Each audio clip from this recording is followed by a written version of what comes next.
بسم اللہ الرحمن الرحیم۔ بخاری یا دخانی کشتی۔ دخانی یا دھوئیں کی کشتی اس کشتی کو کہتے ہیں جس میں ایک انجن لگا رہتا ہے، اور جب وہ گرم کیا جاتا ہے تو اس کے دودھ کش میں سے دھواں نکلتا نظر آتا ہے۔ جس طرح تم ریل گاڑی کے انجن میں سے دھوئیں کے بخارے اٹھتے ہوئے دیکھتے ہو، اسی طرح کشتی کے انجن سے نکلا کرتے ہیں۔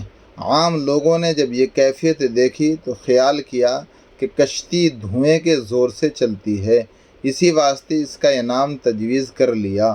در حقیقت کشتی میں دھوئیں کا زور کچھ کام نہیں دیتا، بلکہ انجن میں ایک دیگ ہوتی ہے جس میں پانی بھرا جاتا ہے۔ جب اس دیگ کے تلے لکڑی یا کوئلہ جلاتے ہیں تو حرارت کے اثر سے پانی گرم ہو کر بھاپ بنتا ہے۔ بھاپ اپنے پھیلنے کو بہت جگہ چاہتی ہے، چونکہ وہ ہر طرف سے بند ہوتی ہے اور صرف ایک پرزے پر اس کا سارا زور جا پڑتا ہے، اس لیے وہ پرزہ حرکت کرتا ہے۔ اس کی حرکت سے کارخانے کی تمام کلیں چلنے لگتی ہیں۔ اس قسم کے انجنوں سے کہیں تو لوہے اور لکڑی کا کارخانہ جاری ہے، کہیں کپڑا بنا جاتا ہے، کہیں کاغذ بنتا ہے، کہیں اینٹیں پکتی ہیں، کہیں برف جمائی جاتی ہے۔ بعض انجن اس قسم کے بنائے گئے ہیں جو پہیوں کے ذریعے سے خود بھی حرکت کرتے ہیں، اور جو شے ان کے ساتھ وابستہ ہوتی ہے ان کو بھی اپنی زبردست طاقت سے کھینچ لے جاتے ہیں۔ ان متحرک انجنوں کے وسیلے سے خشکی میں ریل گاڑیاں اور ندی میں کشتیاں مال مسافروں سے معمور اڑی جا پھرتی ہیں۔ کچھ بہت زمانہ نہیں گزرا کہ کشتیاں محض ڈانڈ کے سہارے سے چلائی جاتی تھی۔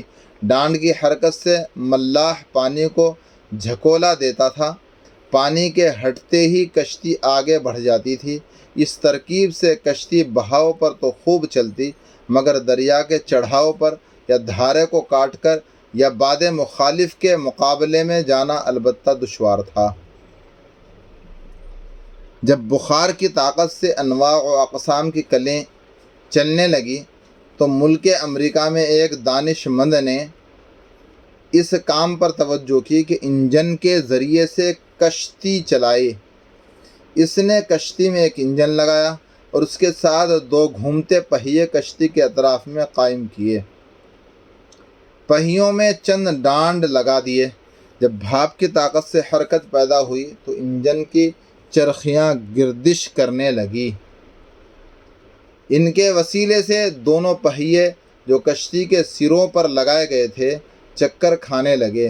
ان کی گردش سے ہر ایک ڈانڈ پے در پے پانی کو ہٹانے لگا۔ اس طرح کشتی بغیر ملاح کی کوشش کے نہایت سرعت کے ساتھ سطح آب پر رواں ہو گئی۔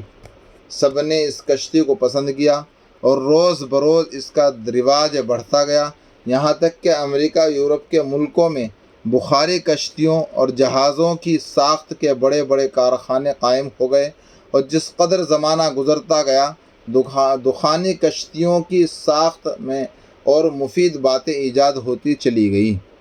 اگلے زمانے میں انگلستان اور ہندوستان کے درمیان 5-6 مہینے بلکہ اس سے بھی زیادہ عرصے میں سفر طے ہوتا تھا۔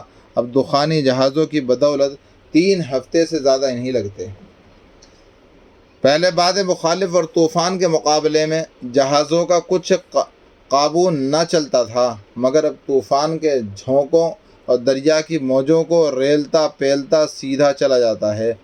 دخانی کشتیاں تیز دھار کو کاٹتی ہوئی چڑھاؤ کے رخ بے تکلف رواں دواں پھرتی ہے۔